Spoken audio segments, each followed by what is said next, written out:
the identification mandatory on the executive. Even the release of funds. Let's go to release of funds. Special condition 5. All requests for release of funds shall be supported by documents and favorably endorsed by the House Committee. What do you mean, what do you understand by favorably endorsed by the House Committee? To start with, Your Honor, it says this is a request, and the request has to be favorably endorsed. But as I said, Your Honor, assuming there is favorable endorsement, or assuming there is no favorable endorsement, this is a matter of documentation. If that documentation is there or not there, no, I'm not talking of the documentation. If there is no favorable endorsement, can there be a release of funds? The release of funds under this provision. Under this provision, can the DBM release funds without the favorable endorsement of the House Committee? Yes, Your Honor. I think the DBM... So that is your reading of this provision? Yes, Your Honor. Despite the fact that it says all releases of funds shall be supported by the favorable endorsement of the House Committee? Yes, Your Honor. Because and so that one is not mandatory, it's directory. It's That's directory, what you're saying. Your Honor. It's a matter of documentation, okay. Your Honor. You explained that in your memo. Now so we have 3 items that you have to explain in your memo. Whether the identification under the present PDAF is recommendatory, as in PhilConsa, or mandatory because of these new provisions that were not in PhilConsa. Second item, whether the realignment of funds or realignment of, you call it realignment of projects, is recommendatory only or needs the concurrence of the House Committee. It says here, with the favorable endorsement of the House. You are saying that all of these are directory, they are not mandatory. Yes, that Your is Honor. your position. Yes, Your Honor. Okay. Consistent with PhilConsa. Yes, even if PhilConsa doesn't contain this. Because PhilConsa was a general principle, Yeah, Your but Honor. in PhilConsa, the court didn't even think of realignment of funds, didn't even think of releases, didn't even think that there was a House Committee that will give its concurrence. Because again, if I may, Your Honor, in PhilConsa, you have a general recognition. Once PhilConsa... But in PhilConsa, the issue there, was this mandatory or recommendatory?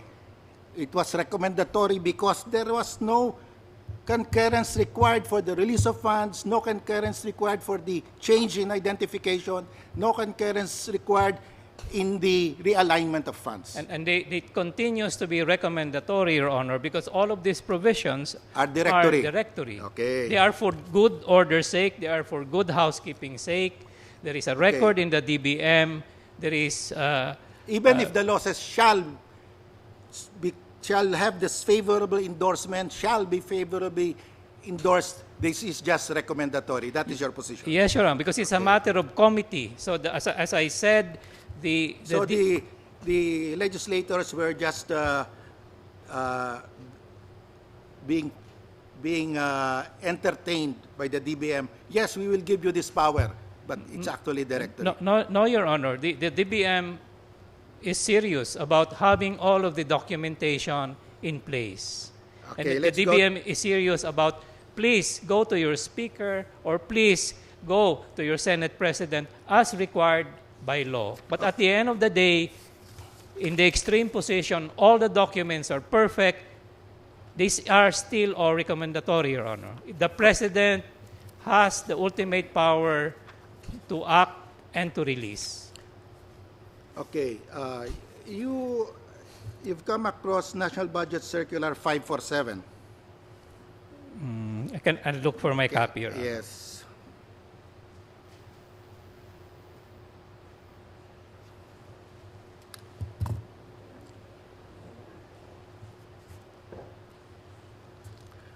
Yes, Your Honor. Look at paragraph 4.31. Paragraph 4.3 says, requests for realignment shall be supported with the following. 4.31, a written request from the proponent legislator, okay? In case the requesting party is the implementing agency, the concurrence of the proponent legislator shall be obtained. You are saying that this is directory. Yes, Your Honor. Okay. So everything here which says it shall be supported by the concurrence, favorable endorsement of the House Committee, the Senate Committee, all of that is directory. They are required for good orders. But they are not mandatory. They are required, Your Honor, for good order and good housekeeping and as a matter of committee to an equal branch. But the legal effect we maintain under PhilConsa is, at the end of the day, with or without these requirements, the inherent power of the President to execute gives him the So power what to will release. make it mandatory? What language would you suggest to make it mandatory?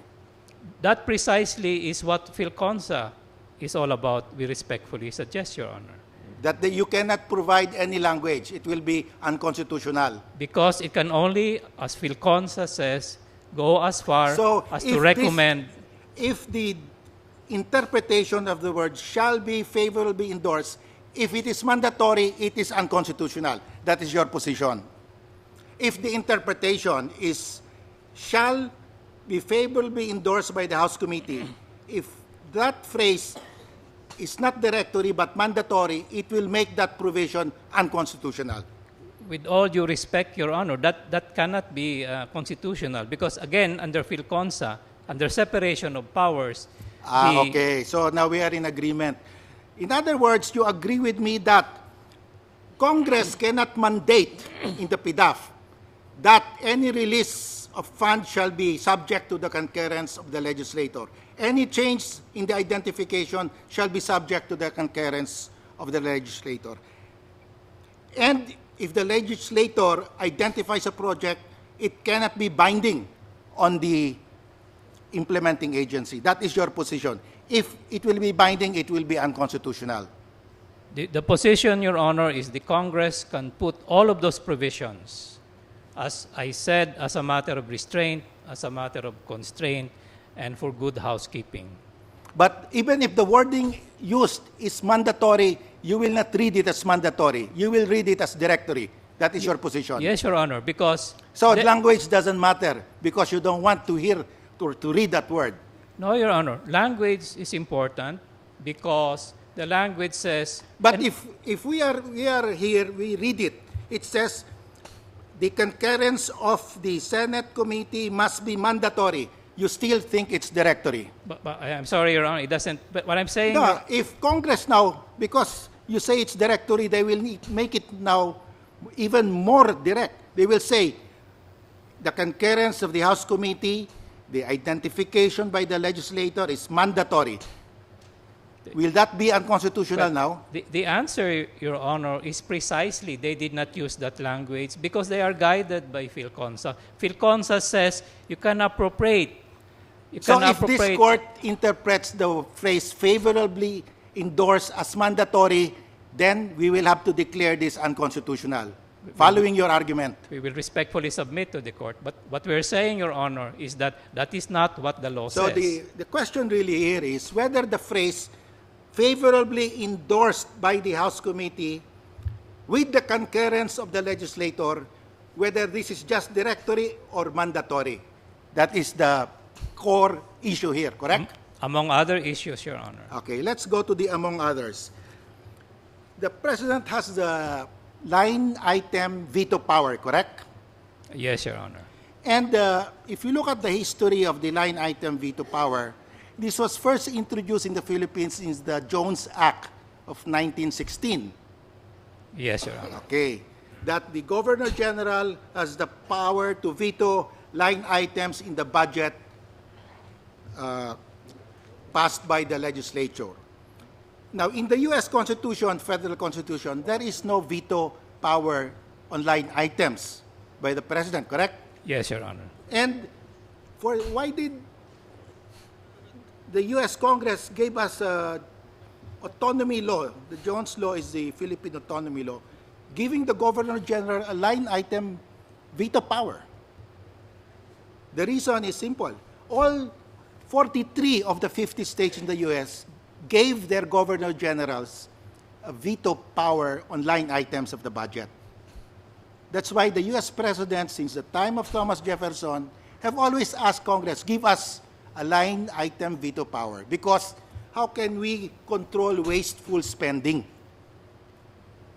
So the reason why there is a line veto power in the budget given to Governor Generals in the U.S. is to control the pork barrel system, correct? That's the history. Yes, Your Honor. So here, when the Americans gave us the Jones Law, it says there that the Governor General can exercise the line item veto power. And we carried that over in the 35 Constitution, in the 70 Constitution, and the 87 Constitution. So the President has the power to eliminate pork barrel because he has the line item veto power, correct? That could be a result, Your Honor. Okay. So if the President has the right, constitutional right, to veto line items in the budget, there must be a corresponding duty on the part of Congress to submit a budget that follows line item budgeting, correct? Because otherwise, how can he exercise his line item veto power if it is a lump sum? If Congress says the budget is 1 trillion, that's it. That's a lump sum. How can he, if he vetoes that line 1 trillion, that's it, there's no more budget. Well, not necessarily, Your Honor, because the power of the President to veto line items does not give necessarily, and I say necessarily, the obligation on the part of the legislature to veer away from certain types of appropriations. But certainly, if the GAA just says 1 billion, for example, that can be vulnerable to attack, Your Honor. Okay, you go. As not being specific enough. You have the 2013 GAA there. Yes, Your Honor. Can you get it? And you open any page, any middle page.